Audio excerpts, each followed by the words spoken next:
Kawasan Ibu Kota Nusantara di Penajam Pasir Utara, Kalimantan Timur dipadati wisatawan selama libur Lebaran. Wisatawan IKN tidak hanya berasal dari dalam negeri, melainkan juga dari negara tetangga hingga Eropa.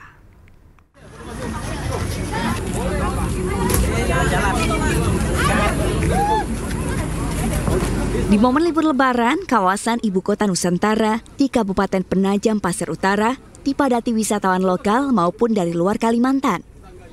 Untuk memudahkan transportasi, pengelola IKN menyediakan bus listrik gratis dari rest area untuk mengangkut penumpang berkeliling kawasan IKN. Para pengunjung mengaku kagum dengan kemegahan Ibu Kota Nusantara, mulai dari alam IKN, Plaza Seremoni, Taman Kusuma Bangsa, hingga Istana Garuda. Penasaran karena tahu dari desain logo yang pertama. Terus kalau adiknya? Kalau saya yang kedua dengan patung sayap Garuda, dengan ada Soekarno dan Hatta, dan juga yang ikoniknya itu yang dekat kantor kepresidenan yang kayak sayap. Pada momen libur Lebaran tahun ini, jumlah pengunjung IKN mencapai lebih dari 64.000 orang atau naik hingga 50% dibandingkan tahun lalu. Jumlah pengunjung meningkat signifikan, terutama setelah Hari Raya Idul Fitri. Peningkatan dibanding tahun lalu? Hampir 50% dari tahun lalu. Pesat, sampai 14.000. Kemarin puncak itu luar biasa. Dan berasal dari mana aja Pak di tahun ini Pak? Sekali lagi, tidak hanya di Kalimantan, dari Jawa, hampir seluruh datang Pulau Jawa, Bali, bahkan dari NTT juga ada. Terus dari kayak Sulawesi, bahkan di beberapa negara, Brunei, Malaysia, dan dari Eropa pun ada kemarin. Selain wisatawan dalam negeri, pengunjung IKN juga berasal dari luar negeri, seperti Brunei Darussalam, Malaysia, Tiongkok, Korea Selatan, hingga Eropa. Dari IKN Nusantara, Kalimantan Timur, Mukmin Aziz, iNews melaporkan. Libur Lebaran yang tinggal sehari lagi masih dimanfaatkan warga di tiap daerah untuk berwisata. Di antaranya di Boyolali, Jawa Tengah dan Bandung, Jawa Barat yang memiliki wisata air dengan kolam air hangat dan mandi busa.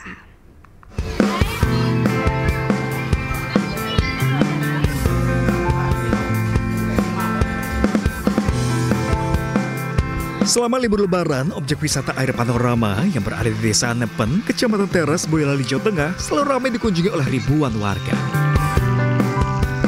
Cukup membayar Rp10.000 per orang. Selain untuk berenang, bahkan di sini menyediakan 7 kolam yang airnya berasal dari mata air alam untuk segala kalangan usia.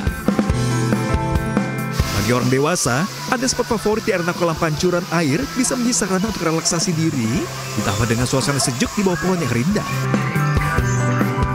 Wahana lainnya yang diminati adalah river tubing atau sepur kalen. Pengunjung akan diajak menyusuri aliran sungai yang jernih sepanjang 400 meter dengan beberapa jeram kecil yang menyenangkan. Permainannya lengkap sebenarnya, bahkan sampai capek sendiri. Kita coba satu persatu karena lahannya juga luas juga. Kita tinggal pilih permainannya apa saja, ada juga sini juga. Akun juga ada di belakang itu. Cuman memang ya tadi capeknya kita jalannya yang terlalu luas tempatnya. Gitu. Asiknya airnya bening banget, terus banyak ikannya. Iya. Recommended atau enggak ini? Recommended banget sih. Untuk harga 10.000 masuk ke sini recommended banget. Buat wahananya juga banyak. Terus banyak juga fasilitas yang bisa kita nikmati yang lainnya. Tidak kalah ramai, ribuan warga juga memenuhi wisata air legendaris di Karangsetra, Bandung, Jawa Barat. Salah satu wahana yang jadi incaran adalah kolam mandi busa, layaknya semburan salju. Tidak hanya anak-anak, bahkan orang tua pun ikut bermain bersama.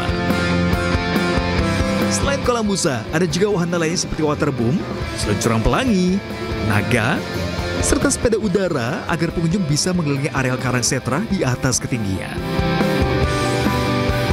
Wisata kolam renang Karangsetra ini memang sengaja diperuntukkan bagi liburan keluarga. Pasalnya mulai dari anak kecil, dewasa, hingga orang tua dapat berenang di sini di sejumlah kolam renang berbagai ukuran dan juga kedalaman. Meski di masa libur Lebaran, biaya masuk ke wisata air legendaris ini cukup terjangkau, hanya Rp50.000 saja. Bagaimana? Anda tertarik? Dari Bandung, Jawa Barat dan Boyolali, Jawa Tengah, Tim Liputan iNews melaporkan.